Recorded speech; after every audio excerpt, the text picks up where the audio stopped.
Welcome, everyone, to another episode of Transforming Trauma to Triumph. I'm your host, Diana Min, and I'm here joined with our wonderful guest, Dan Pierce, who is an entrepreneur, a writer, and a speaker. And I'm so excited to be having him join us today because his story is so incredible, and I've connected with him already before this, and we have so much in common, and I'm really looking forward to sharing you guys. So Dan, welcome to the show. Hello, thank you for having me. Great to Yeah, be here. absolutely. So for our audience that doesn't know who you are, please just give us like a little bit of an overview of who you are, what you do, who you serve, and what you have going on. All right. Hello, my name is Dan Pierce, and I am one of the founders of a company called Mentally Fit. And who I am is just a guy who went through his own problems and challenges with mental health, like addiction, depression, anxiety, and other things, and came out the other side of that and was inspired to start Mentally Fit. I have a partner in the company. She's my girlfriend, Bianca, and together we're just helping people get access to support and resources for improving mental health. And we kind of look at it like we all have mental health the same way we all have physical health. And the brain is, one of these organs in the body that's so complex, but gets so little attention. So our mission really is just to make mental health more of a normal, accessible, relatable sort of thing that we all work on improving every day. So I would say that's sort of it in a nutshell. Awesome. Awesome. And I mean, mental health is something that sometimes I feel is really overlooked in our society because, it seems like sometimes a lot of the focus is spent on looking outside of ourselves to kind of identify problems or things that need to be fixed, when in reality, it all starts with ourselves. And so I think it's great that that's the mission that you and your partner have with your company, to really bring that to the forefront and have people really invest in, creating a healthier mental state, because essentially that's where everything stems from, right? Our business, our goals, our relationships, like our money, everything comes from how we perceive our experience and essentially ourselves. Yeah, that's a great point. It all starts from within, right? Like um, we could have everything externally, but a lot of times, people get all those external things. They get the job they wanted, they get the relationship they thought they wanted, and then they're still miserable inside for some reason. Right. So, yeah, it really does all start from within. Absolutely. Yeah. And I think, part of kind of what I do in my business and what you do in your business is really trying to help empower people to look within, which can be really uncomfortable. So really getting that support to find whatever answers are underneath all of those really kind of uncharted territories within is so important, because I think a lot of people, when they think about doing that inner work, they don't even really know where to start. So really Mhm. giving people, that platform and that support to figure it out is so important. Yeah, I think one of the main points that we've really been hammering home for people and just saying as often as possible is that no matter what it is you're going through, you're not alone, and you don't have to go through it alone. You don't have to experience it alone. And no matter like how weird or different you might feel like it is, there's definitely somebody, at least one person, probably a bunch of people out there who have Mm. been through the same thing. So what we're hoping to create and what we are creating at Mentally Fit is just a place where it's okay to have the challenges that you experience, to talk about them, and to find people that are going through it, people who have been through it, and experts and mentors who can help guide you through it, all in one place. That's beautiful. That's beautiful. Yeah, I wish I had that when I needed it. yeah, me too. Yeah. That's sort of why I started originally started Mentally Fit. Was I had, we talked earlier before the episode, I had my own challenges with mental health growing up. I went to my first therapist by the time I was 11 years old. And at that time, I just felt like empty and sad, and I didn't know why. And then later on, that developed into like social anxiety. It developed into addiction, all these different things. Um, And I really, I went through a lot of different programs and different treatment centers and different solutions for mental health. And it's been evolving over time. Like definitely the solutions and options out there are much better than they were back when I first started, going through it. I don't even know how long ago now, like 20, 15 years ago. But still, when I was going through it, I did not find that community piece that I really felt like was needed. Like a community of people who truly understand and get what I'm going through, and experts who really understand and get what I'm going through. Because a lot of times, it's easy to feel misunderstood if you get matched with the wrong therapist or the wrong expert, like who just doesn't get what you're going through. And it's easy to feel alone and isolated if you don't have like a supportive peer group who understands what you're going through. And it's so hard to find. So definitely that was one of the reasons I initially started Mentally Fit, was to give myself the support that I wanted, and Yeah. to create that for other people as well. Yeah, that's beautiful. Tell us a little bit about your journey to, being as mentally fit as you are now, because I'm sure, it wasn't always like that. And obviously you've created a community, not only for yourself, but for others now, which is so beautiful and supportive. But yeah, walk us through a little bit about how you got to where you are, and kind of just the journey of what you had to overcome to get there. Yeah, absolutely. Thank you for asking. One thing I want to point out is that I'm definitely not like, the most mentally fit, perfect, emotionally perfect person in the world, right? Like I'm just a normal guy, or normal person like you or anyone else listening to this. And I don't have everything figured out, right? And I think that is one thing just to take note of, because as you're working on yourself and improving the areas that you want to improve, like opening up your awareness to blind spots that you might want to improve. I think the more you know about mental health, like the more you realize that there's more to learn. There's always more to learn, and it's always a process of discovery and mastery. It's really like a way of life, and it's just on one hand, there's no end. On the other hand, it's like this beautiful, ever-evolving journey. So just want to put that first. And yeah, so you want me to tell you the whole Um, story sort of from the jump, or what part do you want to? yeah. Well, I just want to say just one note on what you just said. Yes, Yeah, that is an important part. No one is perfect, right? And just because yeah, I'm a coach and you're an entrepreneur and you're helping support people and I'm helping support people, we are all still working on it, right? And it's the beautiful journey of life is all, it's just this never ending uh never ending journey of facing your own shit basically, right? yeah, And not being afraid to do so. So yeah, we're all still learning, evolving, and working to be better every day. So I yeah. guess you can kind of start with like kind of what was going on in your childhood that maybe led to some unfortunate events that you had to experience. Yeah, I've had a lot of time to think about this, because, this is obviously a question that gets asked a lot in therapy and like different programs. And everyone wants to know, like what happened in childhood, like what event happened that turned you from that way to this way, or like everyone wants to know the origin story. And, um, I can't say that it's one thing. To me, it seems like for myself and just from observing other people, it's usually like a combination of things. It's like one event happens, and then the necessary support that might have prevented it from going one way isn't there. And then another event happens, and it's just circumstances along with like sort of your genetic predisposition. For me, I was a very sensitive kid, very shy, I remember. And yeah, just like very sensitive in like every single way. Like early on in life, I had sort of a touch sensory processing issue where like grass on my feet felt really bad, and just highly sensitive in so many ways. And so you couple that like genetic predisposition for being a very sensitive kind of kid, with a father who was a Vietnam veteran, and he had come home from war.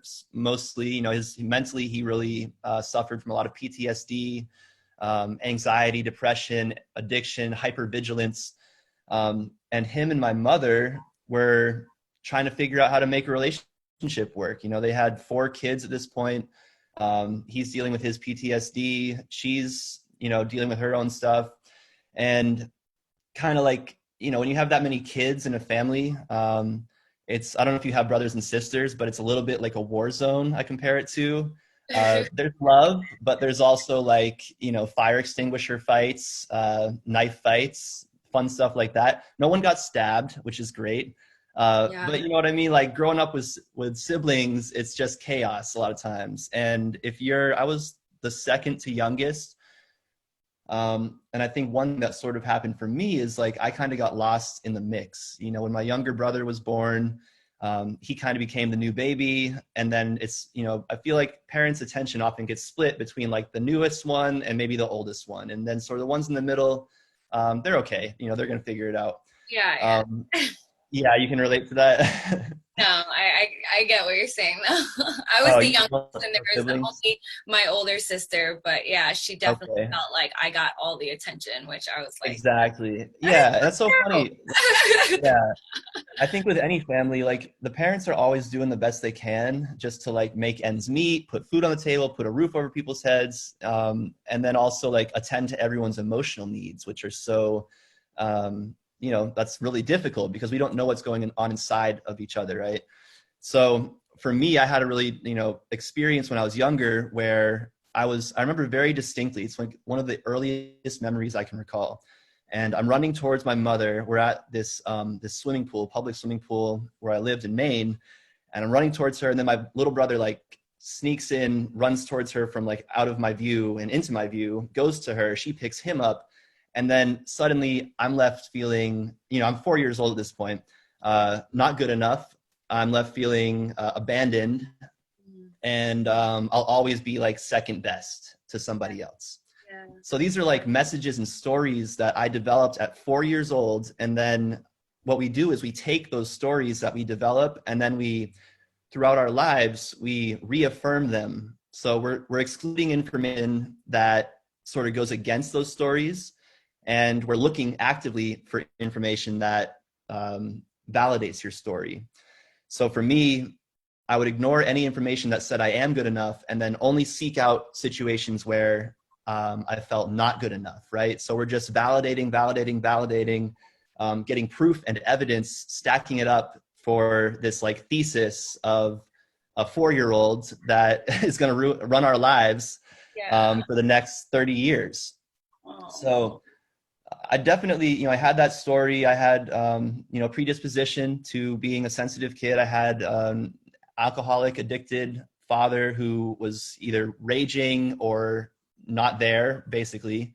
You know, there's times where he was present, you know, I want to give him that. And yeah, we were just a family trying to make it work up in Maine. And, you know, started getting into trouble at school, got kicked out of a number of schools, got arrested when I was 16 and, you know, started going to rehab at that time, 15 or 16. And just kept going to more and more rehabs, tried a lot of different things. I was fortunate that I was in a position where I could go to rehab. You know, a lot of people, they don't get that chance. So my parents, you know, fortunately could send me to rehab. I went out to from Maine to Los Angeles to live by myself with a program and kind of just stayed out in LA for a while. You know, sometimes getting my stuff together. You know, I had a good job in public relations, working for mental health programs and doctors and things like that. I went to school at Loyola Marymount University over here for communication studies. So I had some periods of success. I was kind of like that, like all A's or all F's kind of student. And I would do really well for a while and then kind of just sort of collapse, right? After like, I would say 6 months is my usual schedule of like, do really great for 6 months and then self-sabotage for 6 months, do really great, self-sabotage. And I know a lot of people go through that and they kind of feel like it's external forces. Like if only, you know, this girlfriend or boyfriend didn't do this to me, then this wouldn't have happened. Or if only my parents had said this instead of that, this would have happened. So I think it's easy. And for a long time, you know, I also was guilty of this. It's easy to sort of blame these things on external forces when we're not aware of the internal stories that we are continuing to play out. So, for example, like if I were to get to a point where, I do feel like I'm good enough, I'm great, my brain would tear me down and try to take me the other way, and try to come up, either find reasons where I'm not good enough or create a situation where I'm not good enough. Mm. So I really have my life run by those stories I was telling you about that I learned when I was 4 years old. Growing up, we learn these stories, we perpetuate the stories. Um, Really sort of my life was dictated by that for a long time. So I don't know. From there, it's kind of just like a ton of addiction recovery programs, hospitals, jails, different things. Lot of challenges. But I would say, To what? I'm sorry. Addicted to what? Um, yeah, it's a good question. I would say primarily, I mean, pretty much anything, right? It's like addiction is just sort of trying to fill a hole that we have with something. So it could be, food, it could be sex, it could be drugs, could be alcohol. My primary addiction was like amphetamines, alcohol, but really anything that would get me out of my own mind, or anything that would, this was an interesting realization I had. I found that sometimes especially the hard drugs would create so many problems in my life that, like, sort of those background problems that are just in my head would kind of go away. It's Mm. hard to focus on like the stories that our childhood self is telling ourselves, Yeah. when you've got like court to go to, like more physical, practical, everyday things in the way. So just really addicted to anything that would get me outside of myself. Yeah, yeah. Just to escape Yeah. the inner reality of the torment of what's going on. Yeah. Yeah. It was just this low level of like anger, anxiety, depression, all that stuff would just start to bubble up whenever I didn't have, drugs or alcohol or something to escape. Yeah. Yeah. And, I know you and I spoke about this previously, but like I can relate so much to that because I was an alcoholic and a drug addict for a good portion of my life, up until about like Mm. 5 years ago. So Mm. I totally get just like, the pain is so, intense that like anything that's going to alleviate it or to get me out of that painful experience of just being in my body, right, is like what I'm going for. So it's like you said, addiction of anything really, but really Yeah. to escape. So I totally get that. So what for you was like the turning point? Like, so you're going through all this stuff as a child and adolescence, like trying to figure yourself out, trying to succeed in externally or go to school and all that stuff, and then finding all these self-sabotaging behaviors, and then really getting into these addictive patterns. And so for you, like, what was the breaking point? Like, what was your bottom where you were just like, all right, I can't live like this anymore? Yeah, that's a great question. I guess what comes to mind is like I didn't really have one single turning point, and it's like from myself, and I think a lot of people, recovery is kind of this like non-linear sort of path where it's like you go forward, then you go backwards, you go forward, you go backwards, you go forward, you go backwards, and it's just sort of, for me, it was about like, okay, like this time I took a step forward and I took 5 steps backward. So how can I next time take a step forward and only take 4 steps backwards? Or like, and Mm. over time it started to become 1 step forward, 1 step backwards. Okay, great, we're making progress.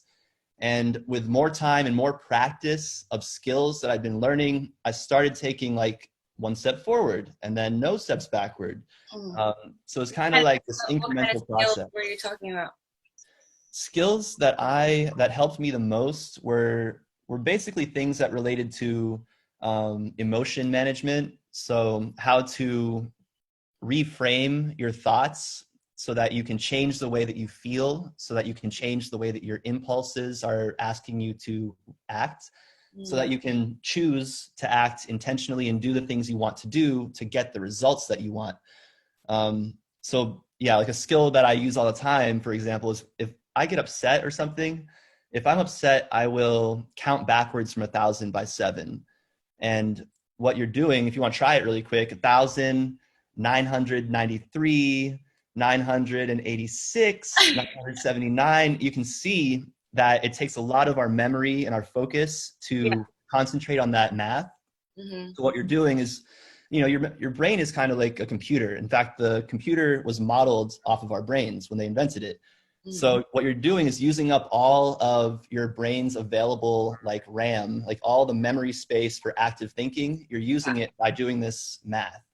So Hmm. then you're no longer able to think about the thing that is causing you the distress. And so once you're back down to like a lower level of distress, then you can look at it more from a place of what they call like wise mind, which is, it's not completely emotional, it's not completely rational. It's kind of that intersection where emotion and rational thought meet.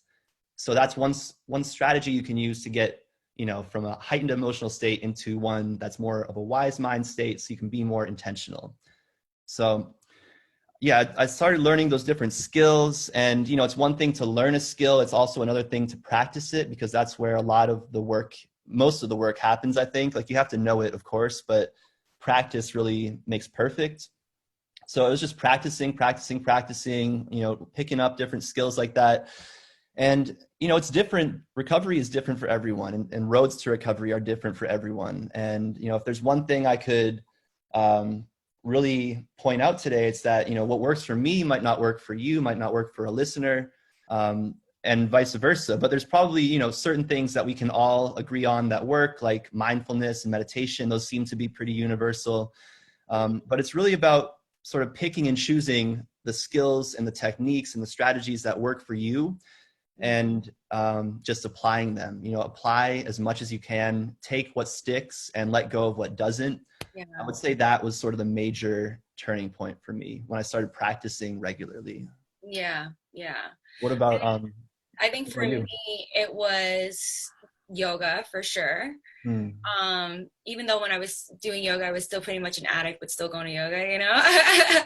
And then, more spiritual practices like, like shamanic work with sacred plant medicine was life changing for me. That's actually what kicked my addiction, which is, a little bit unorthodox and a little out there, but that's how badly I want to change. I was like, I'm willing to try anything. And luckily it worked, and so from there, just really Vipassana meditation changed my life, which is like a particular form of meditation, but you do it for 10 days straight in silence. Yeah. So, I mean, there's so many things, but like you said, it's practice, right? Because like, I can tell if I don't keep up with my meditation practice every day, I can see the the breaking down of Mhm. either the mental or emotional space, right, where Yeah. it's not as fit as it usually is. And it's like you said, it's like going to the gym, right, which I love, the name of your company, Mentally Fit. It's like it is like going to the gym, and I try to tell like my clients that all the time, because it's like, they want these results like super fast, and I'm like, it's like going to the gym. You're going to go to the gym once or twice and expect to see results. You got to go consistently all the time, and then you'll see results over time. But we like that consistency, I think, is hard for people, and so really understanding that it is a practice, right? And the path to healing and the path to recovery isn't just like a straight trajectory up. It's like a very zigzaggy path, and sometimes, like you said, you take 5 steps forward, 2 steps back. And yeah, I think for me also is like finding support, which I think, again, like, love that you offer that. But finding support, I think for me, I was seeking out any other type of spiritual mentors or people that were, somehow were enlightened or found peace in their way, and I'm like, teach me. So yeah, I think that that's super important. And so for you, as you were practicing this stuff, when was it that you were just like, okay, now I want to turn around and try and help people? Yeah. So I had been learning a style of therapy that was kind of working really well for me. Some skills were finally starting to click. What was that? What kind of Um, therapy? the style that I was using was called dialectical behavior therapy. Mm-hmm. And, one of the unfortunate things about therapy, a lot of them are like, they make it very intellectual and hard to understand. Yeah. But put simply, it's all about increasing your mindfulness. so that, you know, when events outside of us happen and a thought happens inside of us related to the event, we don't immediately jump to a reaction. We create space and time by increasing mindful awareness so that we can sort of change the way that we're acting, and have like little mini interventions at every step of that chain, you know? So we have an event, we have a thought about the event, we have a feeling from the thought, we have an urge from the feeling, and then we can choose to take action or not. Yeah. So that was one that was helping out a lot. And, you know, at that point I was 22 or 23, 24 years old, early 20s, living in New York. I had actually run away. I'd skipped probation in Los Angeles and left to New York because I'd already violated probation at that time. I was on probation, had violated for using drugs. And I was like, all right, they're going to find me and I got to get out of here. So I left, went to New York, and I was there. And I started getting my stuff together for myself for the first time since ever, because at that point I'd been on probation back to back from the time I was 15 years old, and I'd been in programs from the time I was 11, more or less. You know, I had a couple of years here and there at regular school, but so basically at this point, you know, I'm on my own for the first time. I'm learning skills and doing it for myself the first time, which is so important because you can't get better for anybody else. You have to only get better for yourself. That's the only way it's actually going to work. So I was seeing this therapist, and this style of therapy just clicked for me. It's like all these other therapists that want to talk about my parents and, you know, past experiences and this and that. It was great, but what the most help with was like what's happening right now. How do I manage my emotions so I'm not like all over the place? And this therapist had, you know, compassionately understood what I was going through. She could communicate that. And when you feel understood by somebody for the first time, when someone really understands what you're going through, whether it's someone else who's been through it or a therapist who helps people with your specific issues or challenges, it feels like, you know, you've been on fire your whole life and somebody finally poured a bucket of ice water on your head. So I had learned this style of therapy from her, and it was really working, and I was applying it, you know. In this style of therapy, they give you support for other outside of therapy hours, so you can call or text if you need help. So that was really helpful as well. And I was starting to pick up these skills and use them. And sort of out of the blue, my therapist died. And, you know, she was healthy. She was like in her young 30s. And, you know, she just went in her sleep. The 2 nights prior to that, I had actually had dreams, vivid, lucid dreams about dying. And, you know, I thought I was going to die. And so I even called my mom and said, hey, I'm going to die. You know, you heard it here first. I just want you to know I called it. And later that day, I got the call that my therapist had died. So it kind of made sense of all these like really lucid, really like I felt like I was there type of dreams. So that loss was, you know, pretty hard. But fortunately I had kind of learned the skills that I needed. You know, she gave me all the information I needed to carry on. And to me, it felt like this information was like, you know, it was precious information. I needed to learn it and drill it into my head because she's gone. She's not going to teach it to me again. So I started the group, the Mentally Fit Community, which at that time was called the Learn DBT group. What is And DBT? sorry? What is DBT again? Dialectical behavior therapy, or Okay, DBT. Yeah. yeah. That's super complex sounding, but that's why we're moving away from specific modalities and just sort of into more of like an open, whatever works for you modality is what we would call it. But yeah, so I learned that I created the group, and just to help other people, but also just to learn the skills myself. Like you learn so much better by teaching. So I was teaching the skills to people. And at first I was just making videos, kind of talking to nobody. Over time, a few people trickled in that I could support.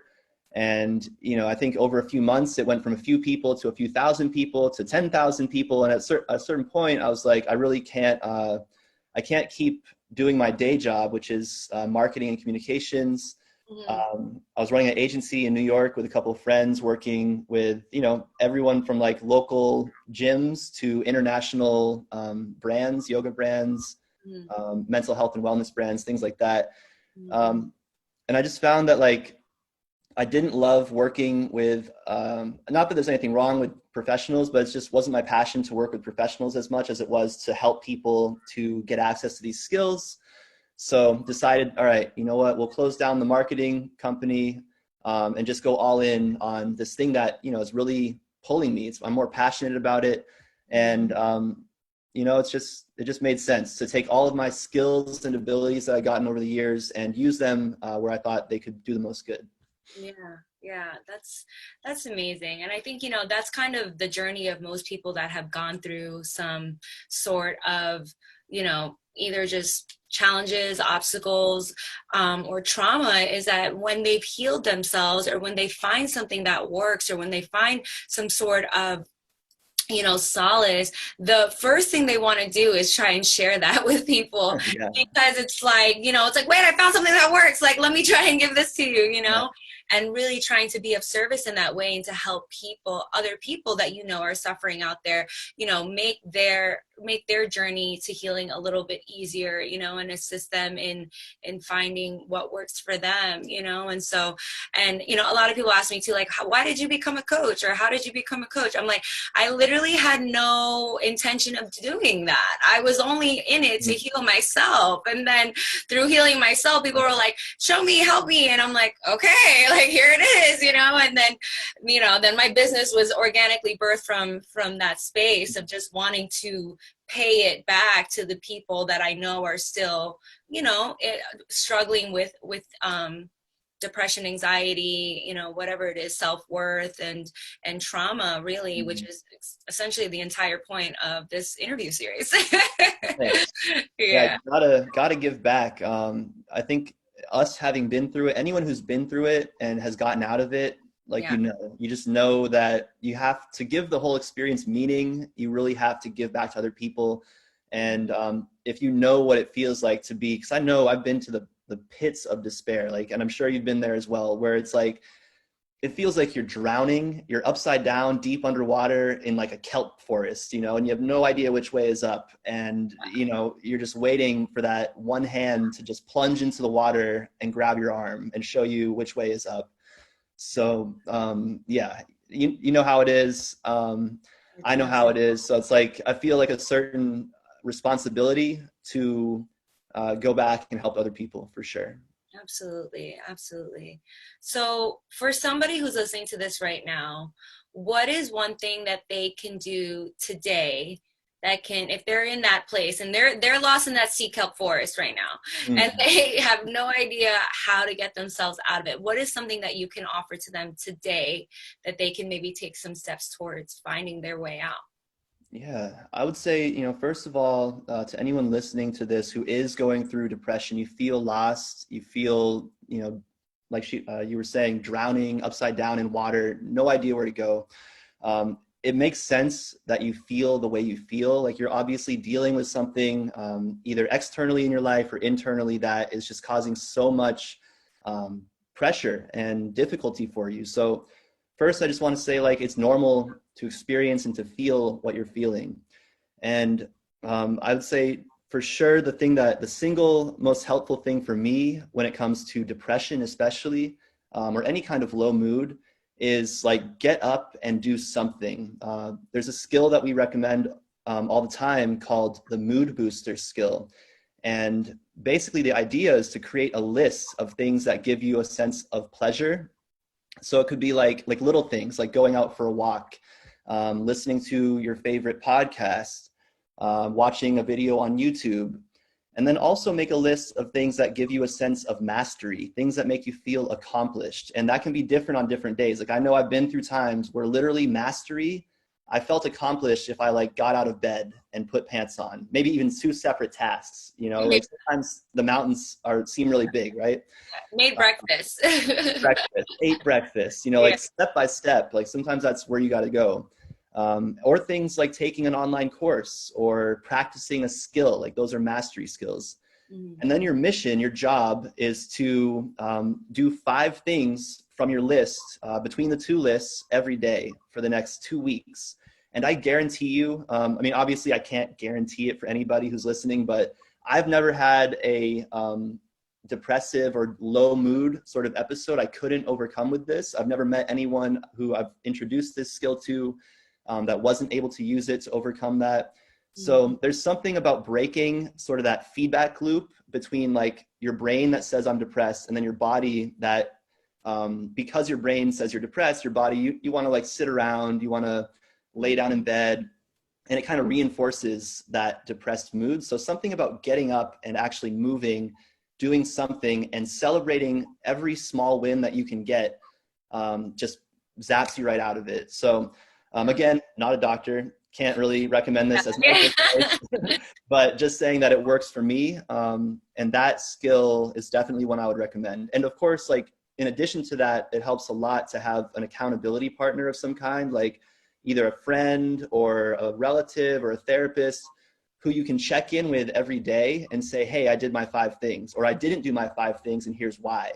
Someone who can just kind of monitor for, compassionately. They're not there to like tell you you have to do 5 things, but just look at what got in the way and help you figure out how you can overcome that.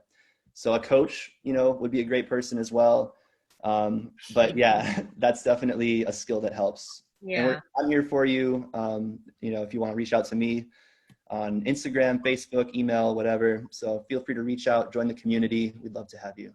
Yeah. So Dan's actually going to be offering up his Mentally Fit community to all of our listeners here. The link should come up as an attachment to the email that you received this interview in, or underneath this interview if you're on the actual page.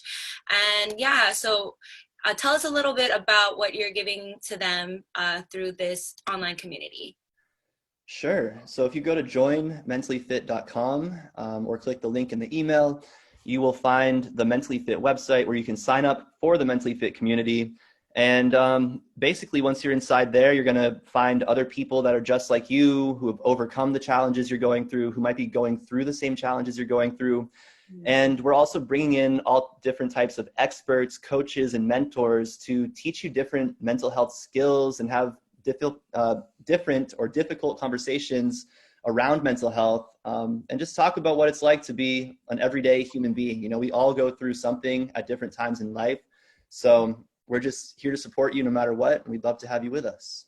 That's beautiful. I'm excited. I'm excited to know you, Dan. I'm glad that we got connected through this journey together, and looking forward to just supporting you and the work that you're doing in the world, because it's so important, especially right now. I think is people are really understanding that the external world is out of our control, and the only thing that we can control is our internal world, right? And really becoming the master of our inner space, which is something that I've had to work to really gain my own power in, especially both of us being from New York. It's like, it's really like New Yorkers evolved and now we live in California where we're healing ourselves. It's very typical, but it's a beautiful journey. So I'm happy to support you in that, and to continue to